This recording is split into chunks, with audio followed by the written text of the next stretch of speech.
La semaine dernière, j'ai reçu un courrier de la DGCCRF, donc l'autorité responsable des produits mis sur le marché, suite à des dénonciations de plusieurs concurrentes, et on va en parler juste après.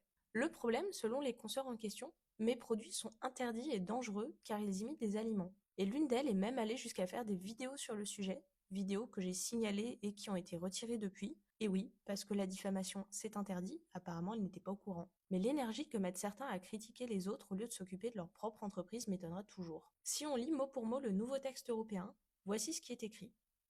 Déjà en commençant par la première phrase, on s'aperçoit assez vite que mes produits ne sont pas concernés par ce qui suit.